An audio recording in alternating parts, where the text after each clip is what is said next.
இந்த ஃப்ரிட்ஜை ஓப்பன் பண்ணி பார்த்தே ரொம்ப நாள் ஆகி போச்சு. என்னதான் வச்சிருக்கான்னு பார்க்கலாம்.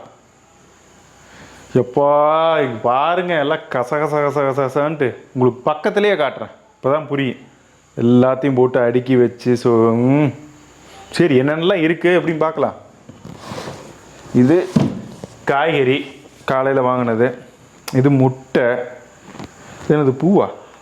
இன்றைக்கி எதுக்கு பூவு? ஓ ரோஸு, நான் அப்போ வாங்கிட்டு வந்தது ரோஸு. இது என்னன்னு தெரியல.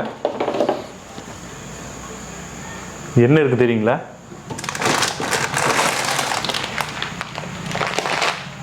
இது என்னன்னு தெரியுங்களா? மோவ்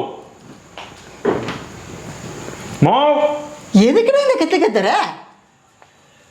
ஃப்ரிட்ஜில் என்னென்னலாம் வச்சிருக்கிற? ஃப்ரிட்ஜில் என்ன வச்சுருக்க? காய்கறி வச்சிருக்கிற, முட்டை வச்சிருக்கிற, தேங்காய் வச்சிருக்கிற, பருப்பு வகைகள் கொஞ்சம் வச்சிருக்கிற. அதெல்லாம் அருமை, சூப்பர்மா. இது என்னது? இது பாரம்பரிய அரிசி சாமி. பாரம்பரிய அரிசி கரெக்டு. எப்போ வாங்கினது? இது வாங்கி ரொம்ப நாள் ஆகி போச்சு. ரொம்ப நாள் இல்லை, ரொம்ப மாசமாச்சு. நானும் என்னடா பாரம்பரிய அரிசி இது செய்யவே மாட்டேங்கிறாங்க, ஒருவேளை வாங்கினதெல்லாம் தீர்ந்து போச்சோ அப்படின்னு நானும் எதுவும் கவனிக்காமல் விட்டுருந்தேன்.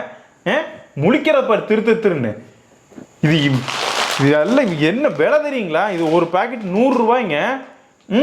இது கருங்குருவை அரிசி, இது பூம்புகார் அரிசி. போட்டு போட்டு எல்லாத்தையும் உள்ள சொருகி வச்சுக்கோ. அப்புறம் என்ன இருக்குதுன்னே தெரியுது இல்லை ஃப்ரிட்ஜுக்குள்ள. எல்லார் வீட்லையும் எனக்கு நல்லா தெரியும், எல்லார் வீட்லையும் இதை வாங்குறதெல்லாம் உள்ள நல்லா உள்ள டீப்பாக உள்ள போய் வச்சிருவீங்க.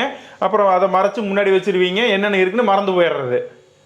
ஆமாம் சாமி, உள்ளே போச்சுன்னு தெரியும் எனக்கு. ஓமா முதல்ல பேர் இந்த பூங்கார் அரிசி இதுதான் நாளைக்கு செய்யணும். நாளான்னைக்குலேருந்து இந்த கருங்குறைவை அரிசி செய்யுது. இதெல்லாம் நல்லா ஹெல்த்தியானதுங்க. இதெல்லாம் சாப்பிட்டாவே நோய் நொடி வராது. நானும் இதெல்லாம் செஞ்சுட்டேன் நான் நினச்சிட்டேன். நீ நினச்சிட்டே கடை மூக்கு மேலே குத்துன்னு வச்சிருக்கியா போய் போ. நீங்க முதல்ல செஞ்சு தரேன். உள்ள வச்சு எனக்கு மறந்து போச்சு, அதனால தானே. எல்லாத்தையும் உள்ளே வச்சுங்க, எல்லாத்தையும் வாங்கி உள்ள பத்திரமா வச்சுங்க. அப்பப்போ டெய்லியும் எடுத்து பார்த்துக்கோ, ஓப்பன் பண்ணி இருக்குதுன்னு பார்த்துக்கோ. ஆளப்பாரு போய் செய்யுமா அதை? செய்யறேன்.